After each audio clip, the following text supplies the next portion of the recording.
My wife caught me with her best friend. I know I'm the villain, but I'm not the only one to blame. Throwaway for obvious reasons. I've been sitting on this for months, and I know I'm going to get destroyed in the comments, but I want to get my perspective out there. I, 35M, have been married to Maya, 33F, for 8 years. We have 2 kids. For most of our marriage, I thought we were solid, but about 2 years ago, things started feeling different. She was always tired, always focused on the kids, and when we did talk, it was about bills, school, or chores.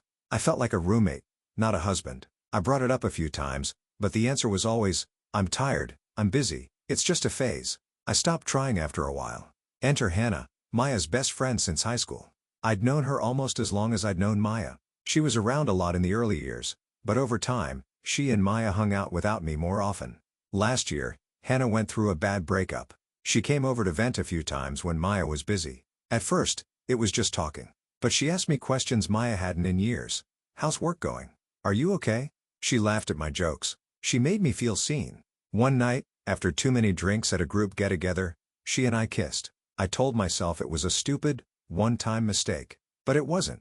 Over the next few months, it happened again. And again. Always when Maya was out. Always when we thought we wouldn't get caught. Do I regret it? Yes. Do I wish I'd ended it before it went too far? Absolutely. But here's the thing I know I'll get hate for. I don't think the affair happened only because I'm a terrible person. I think it happened because Maya and I had stopped being connected long before Hannah came into the picture. Hannah just filled the gap. Then came the day Maya came home early. She caught us in bed. The look on her face is burned into my memory forever. She left without screaming, without crying.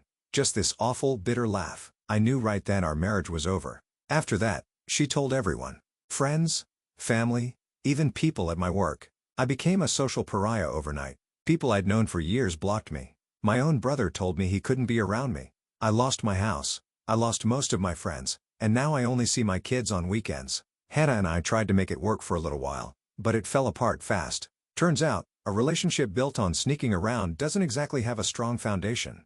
We barely speak now. I know I'm the villain in Maya's story, but I also know our marriage had cracks long before I did what I did. And while cheating is on me, I can't pretend those cracks weren't there, or that I was the only one responsible for the distance that pushed me toward Hannah in the first place. I guess what I'm saying is, I'm not asking for forgiveness. I just don't want to be remembered as only the guy who cheated. I was also the guy who tried, who felt lonely, and who made a series of awful decisions when I should have walked away instead. Update. My wife caught me with her best friend. I know I'm the villain, but I'm not the only one to blame. It's been about 4 months since my original post, and a lot has changed. Some for the better, some not so much. After everything blew up, I moved in with my brother. That lasted about 2 months before it got too tense. He loves me, but he made it clear he doesn't approve of what I did. So now I'm in a small 1-bedroom apartment. The kids come over every other weekend, and I try to make the place feel like home for them. But it's hard when it still smells like fresh paint and emptiness. Hannah and I? Completely done. We haven't spoken in weeks. The breakup wasn't dramatic, it was just mutual exhaustion. The truth is, once the secrecy was gone, so was the spark. Without the adrenaline rush of sneaking around, we were just 2 people who had blown up their lives for nothing. I've been trying to focus on work and being a decent dad when I have the kids, but the social fallout hasn't slowed down. A few mutual friends have reached out quietly, but most are still firmly in Maya's camp. I get it. She's the wronged party, and I'm the cheater. That label doesn't wash off easily. Here's what's been bothering me lately, though, and I know this is going to sound selfish. I've noticed Maya has started dating again. I found out because one of our mutuals posted a group photo and she was in it, sitting next to some guy I've never seen before. She looked happy, and I felt this weird mix of emotions. I want her to move on, but it stung to see her smiling in a way she hadn't with me in years.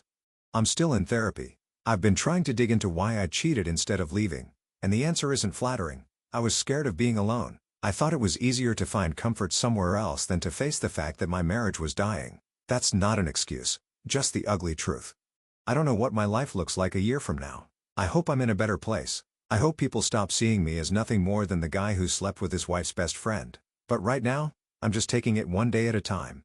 If nothing else, I've learned that once trust is gone, in a marriage, in a friendship, in yourself, rebuilding it is a lot harder than destroying it.